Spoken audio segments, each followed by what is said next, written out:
In this video, we're going to continue to explore more about travel photography. Through our travel, we can learn so much about the world, its people and cultures. We are going to see lots of images taken by Mr. Gurinder Usan, who has traveled across the country and the world and made some beautiful images representing various people, places and culture. In the images that we will see in this video, we see his coverage of Sri Lanka, Bhutan, Israel and many states of India, including Goa, the Spiti Valley in Himachal Pradesh and several other places across India. What does it take to become a travel photographer? First, a thirst and a desire to explore places, to meet new people and to document the diversity of human life and civilization. Let us see the images brought to us by Mr. Gurinder Usan and let us enjoy the richness of their composition, the treatment of the subject and how as a photographer and as a photojournalist we can use our technique, our art and craft to portray places, people and culture. Let us see now Mr. Gurinder Usan's travel photography and be ready to immerse yourself through his images.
We have seen these images taken by Mr. Gurindara-san from various countries and states across India. Through these images, we were able to have a sense and feel and experience various people, places and culture. Sometimes a single journey can start off a long-term or a documentary project. Now we are going to see the Rabaris project, which is a case of wanderlust turning into a long-term commitment, into a long-term project that Mr. Gurindara-san engaged with for over 10 years. He shares with us, and I quote, "Seeking subjects beyond the urban chaos of West Delhi, where I resided, made me explore the rural outskirts of Delhi on motorcycling trips, smelling the village air and interacting with the people. On some of these trips, I was gripped by the nomadic lifestyle and sheer grace of the Rabaris cowherders, who had travelled from the Jalori district of Rajasthan with livestock and family. It eventually became a case of my wanderlust turning into a project that lasted a decade, and I may still revisit it." Let us see these images of the Rabaris, the cow-herding nomads amidst urbanization, taken by Mr. Gurindara-san.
The series of Rabaris, the cowherders from Rajasthan, has shown us how these nomadic people negotiate with urbanization.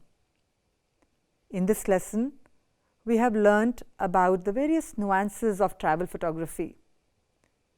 By seeing the images made by Madhuraj, Nimit Nigam and Gurindara-san, we have seen the various possibilities that lie ahead of you if you choose to become a travel photographer.